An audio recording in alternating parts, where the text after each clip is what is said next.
So hey what's up guys, welcome back to our another YouTube video. और तुम सबका स्वागत है तुम्हारे फेवरेट इंडीज फिक्शन में। तो भाई आज हम लोग पार्ट्स को कंटिन्यू नहीं करने वाले हैं, जस्ट बिकॉज आज हम लोग एकदम न्यू ब्रांडेड और बहुत बढ़िया सी सीरीज़ स्टार्ट करने वाले हैं। और इस सीरीज़ का नाम होने वाला है कि क्या हो अगर नारुतो इताची के द्वारा ट्रेन किया गया हो, यानी इताची उसको रेस करता है। और सिर्फ यहीं तक नहीं, बाद में आगे चल के नारुतो भाई हाफ डीमन भी बन जाता है। मतलब भाई क्यूबी के पावर के साथ साथ नारुतो अपना हाफ डीमन भी बनता है।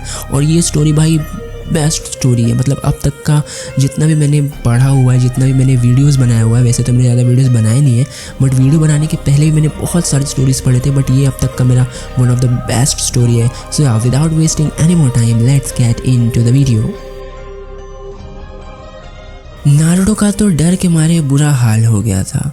अभी अभी वो मुश्किल से आज के दूसरे मॉब से बचकर भाग निकला था और पुलिस स्टेशन के पास एक डंपस्टर के पीछे छुप गया था। भागने की इतनी मेहनत से उसका छोटा और कमज़ोर 8 साल का शरीर थक के चूर हो गया था। ऊपर से उसने लगभग 2 दिन से कुछ नहीं खाया था। अरे इधर आओ सब, मिल गया है मुझे। एक टीनेज चूनिल लड़का बहुत ज़ोरों से चिल्लाता है और उसकी आवाज़ सुनते ही जितने भी मॉब के लोग थे सब दौड़कर नारुतो के पास आ जाते हैं। पकड़ो इसको, चलो इसको अपने इलाके में लेके चलो, वहाँ पे उसे मार देंगे, बोलेंगे हमारे इलाके में ट्रेसपासिंग कर रहा था, और इसको लीगल तौर से ख़त्म कर देंगे। एक दूसरा टीनेज लड़का वो भी चूनिल था, बहुत ज़ोर से चिल्लाया। इताची ने अभी अभी सदन इलाके का पूरा सफाया कर दिया था। उसे यकीन नहीं हो रहा था कि वो सिर्फ एक रात में गांव का हीरो से सीधा ओरोचिमारू के बाद सबसे नफरत करने वाला आदमी बनने जा रहा है। लेकिन उसे ये भी पता था कि ये सब कोनोहा के भलाई के लिए है, और जितने ज़्यादा उचिहा को वो मार पाएगा, बगावत का खतरा उतना ही कम होगा। इताची को ये हुक्म मिला था कि जो भी मैन, विमेन, बच्चा निंजा है या फिर अपने लाइफ में कभी भी निंजा थे, उन सबको ख़त्म कर दे। लेकिन इताची ने महसूस किया कि कोई और भी बाकी लोगों को मार रहा था। इताची को इससे कोई ख़ास फ़र्क नहीं पड़ता था। उसे उचिहा में सिर्फ कुछ लोगों से ही लगाव था। उसका भाई सासके, उसकी माँ, उसका सबसे अच्छा दोस्त जिसे वो अभी मार कर ही आ रहा था, और उसका पुराना बेबी सिटर ओबितो बहुत पहले मर चुका था। पर इताची को याद था कि जब वो सिर्फ 3 या शायद 4 साल का था तो ओबितो कैसे उसका ख्याल रखता था। इताची इतना अपने ख्यालों में खो गया था कि उसे अंदाज़ा ही नहीं कि उसने ईस्ट और वेस्ट इलाका कब सफाया कर दिया, उसे रियलाइज़ तक नहीं हुआ। अब वो अपने घर के सामने खड़ा था, उनका आखिरी घर। यहाँ उसके ख़ानदान के आखिरी 2 सदस्य जिंदा बचे थे जिनको वो अभी ख़त्म करने वाला था। वो घर के अंदर गया और देखा उसकी माँ पहले से ही मरी हुई थी। उसके गले में अभी भी एक कुनाई घुसा हुआ था और वो अपनी बाहों में एक छोटा सुनहरे बालों वाला लड़का को पकड़ के लेटी हुई थी। फुगाको-सामा, तुमने डीमन लवर को मारकर बहुत सही किया। अब इस क्यूबी के बच्चे को भी ख़त्म करते हैं और इस गांव पर कब्जा करते हैं, एक मिडिल एज पुलिस वाले ने कहा। मैं ये नहीं होने दूंगा, इताची ने सामने आते हुए कहा।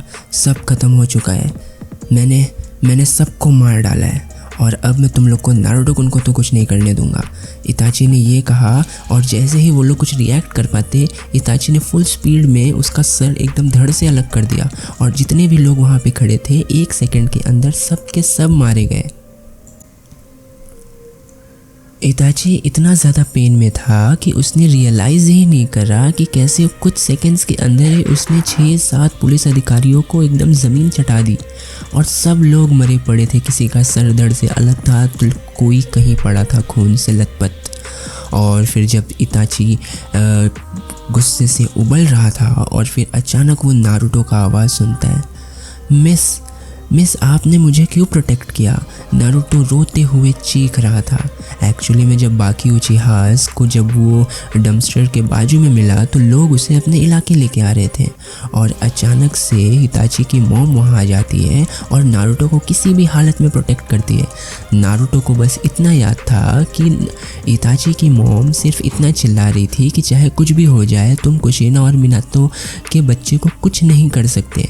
और नारुतो को प्रोटेक्ट करते करते इन दी एंड इताची की मॉम अपने आप को सेक्रीफाइस कर देती हैं। और जब नारुतो चीख रहा था तो उसकी कानों में अचानक काफ़ी कोल्ड सी आवाज़ आती है, नारुतो कुन, नारुतो झट से मुड़ा और खड़ा हो गया, और जब उसने पीछे देखा तो वो देखता है इताची खड़ा था। उसकी आंखें एकदम ज़्यादा पेन से भरी हुई थी और उसकी आंखें ऐसी चमक रही थी कि कोई भी कितना भी पावरफुल शिनोबी हो वो मंजर देख के 100% डर जाता। बट जब नारुतो ने गौर करा तो उन आँखों में नारुतो के लिए किलिंग इंटेंट नहीं था, नारुतो के लिए इज्जत थी, नारुतो के लिए दया था। वेसल, ये क्या आप हो और ये क्या हो रहा है? नारुतो ने एकदम घबराहट से पूछा, और नारुतो अक्सर इताची को वेसल ही बुलाया करता था।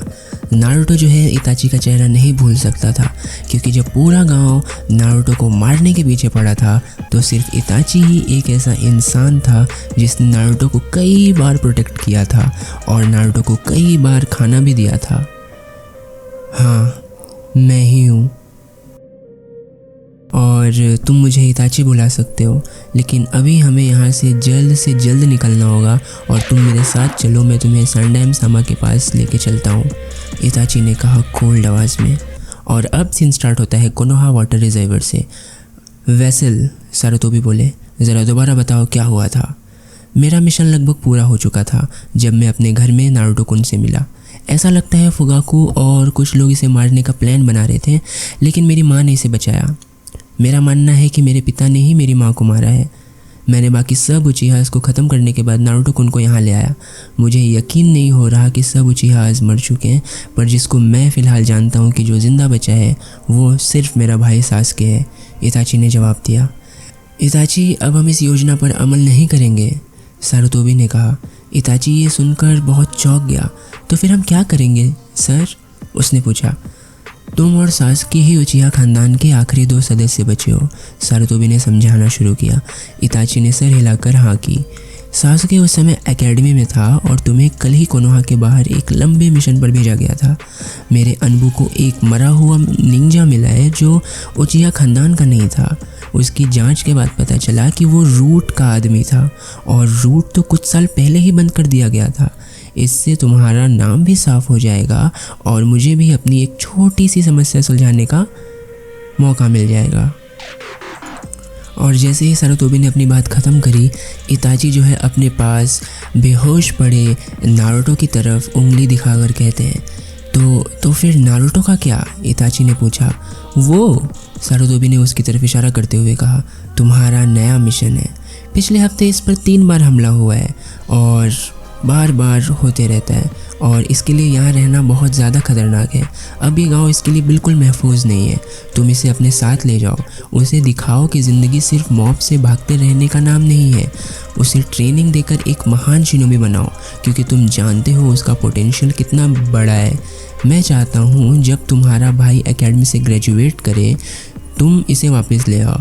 अगर तब तक ये कम से कम चूनिन लेवल तक का हुआ तो मैं तुम्हें मिसिंग घोषित कर दूंगा, सारुतोबी ने कहा। सर, क्या आप सच में सोचते हैं कि ये 4 साल के अंदर चूनिन लेवल तक पहुंच सकता है? मैं मानता हूँ इसके चक्रा लेवल्स एक जॉनिन लेवल के हैं और इसके माँ और पिता योंडैम सामा और कुशिना सेंसे थे, लेकिन फिर भी मुझे खुद जॉनिन बनने में लगभग 5 साल लगे थे, इताची ने सवाल किया। शैडो क्लोन्स का इस्तेमाल करो, सारुतोबी ने मुस्कुराते हुए कहा। इताची की आंखें ये सुनकर फैल सी गईं। सारुतोबी ने फिर अपने जेब के अंदर हाथ डाला और एक स्टोरेज स्क्रोल निकाला। इसमें इतने पैसे हैं कि तुम तकरीबन 6 महीने तक आराम से गुजारा कर सकते हो, और अगर नारुतो तुम्हारे साथ है तो 2 महीने ही चलेंगे। मैं कुछ महीनों तक तुमसे संपर्क में रहूँगा। 1 साल बाद मैं तुम्हें मिनातो के स्क्रोल्स भेजूँगा। उनसे तुम क्या सीखते हो, क्या करते हो, ये तुम पर डिपेंड करता है। उसके बाद हमारे बीच हर 3 महीने में जो तुम रिपोर्ट भेजोगे उसके द्वारा ही बात होगी। गुड बाय इताची, तुम दोनों को मेरी तरफ से गुड लक। ये अजीब जोड़ी के लिए अगले 4 साल बहुत दिलचस्प होने वाले थे। अगले दिन फायर कंट्री में कहीं नारुतो धीरे धीरे होश में आया। कुछ देर पहले तक वो एक अजीब से सपने में फंसा हुआ था, जहां वो बिना किसी दिशा के एक गंदे नाले जैसी जगह में भटका जा रहा था। उसे कोई रास्ता नहीं मिल रहा था। अच्छा, तुम उठ गए? मुझे तुम्हें बहुत सी बातें बतानी है, इताची ने कहा।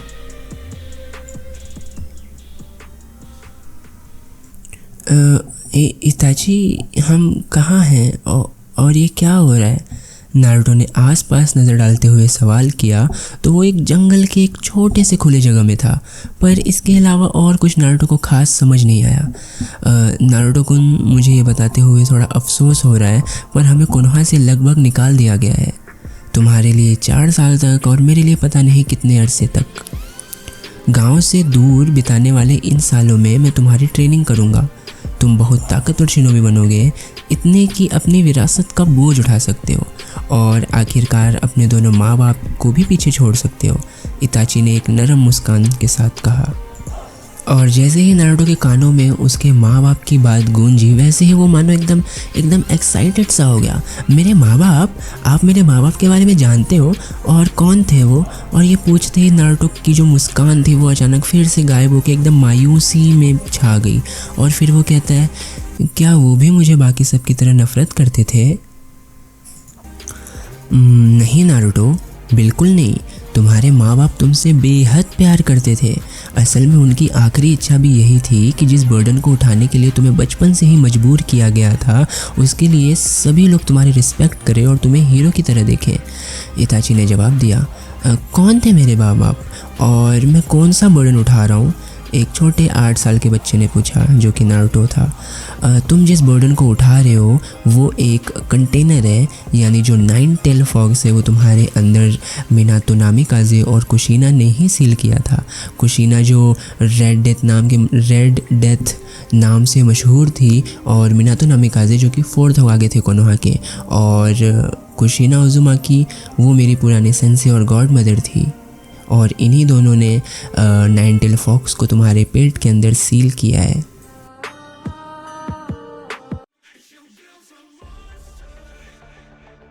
चार साल बाद गहरे ऑरेंज रंग की मसल शर्ट और काली निंजा पैंट पहने एक लंबा गोल्डन बालों वाला एकदम टीनेज लड़का कोनोहा के मेन डोर पर खड़ा था। उस व्यक्ति की चाल में एकदम ज़बरदस्त एटीट्यूड और लगभग डिमोनिक स्वैग था। इतनी फुर्ती और हिसाब से कदम रखता हुआ वो आगे बढ़ रहा था कि उसे देखकर कोई भी एकदम चालाक फॉक्स समझ ले। करीब 5 फुट 9 इंच की कद और 175 पाउंड जैसा वेट के साथ वो अपनी उम्र से लगभग जितने भी लोग थे उनसे कई गुना ज़्यादा आगे था। उसके अपर आर्म्स पर कई टैटू थे जो असल में स्टोरेज और रेजिस्टेंस सील थे।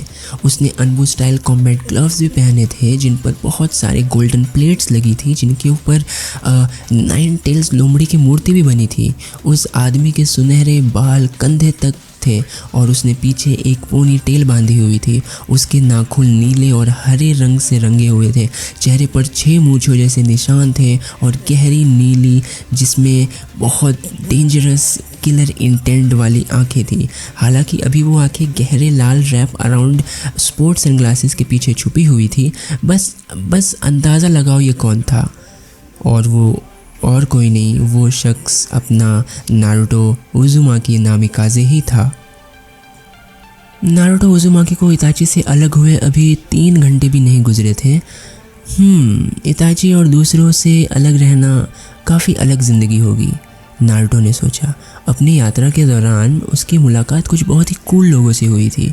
उसे पता था कि वो अब अपना ख्याल खुद रख सकता है। जब वो क्यूबी का चक्रा इस्तेमाल करता है तो वो इताची से भी ऊपर लेवल पर होता है। वो अब तक 4 टेल्स तक जा चुका था और बिना कोई साइड इफ़ेक्ट और उसके ऊपर कोई भी प्रॉब्लम्स नहीं हुई थी, क्योंकि जब तुम खुद एक आधे शैतान बन चुके हो तो डिमोनिक चक्रा तुम्हारा क्या ही बिगाड़ सकता है। यही बात लगभग 1.5 साल पहले हुई थी जब वो अचानक ट्रेनिंग के दौरान ऑलमोस्ट डीमन बन चुका था।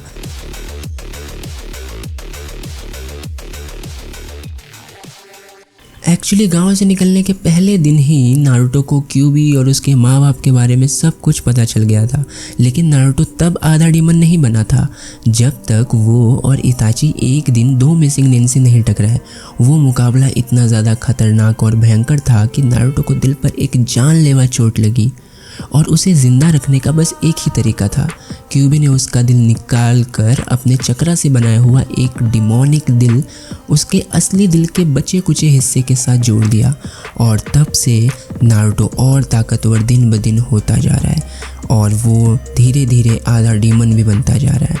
और इसी के साथ जो हमारा नॉर्मल नारुतो होता है वो क्यूबी के पावर के साथ साथ एक हाफ डीमन भी बन जाता है।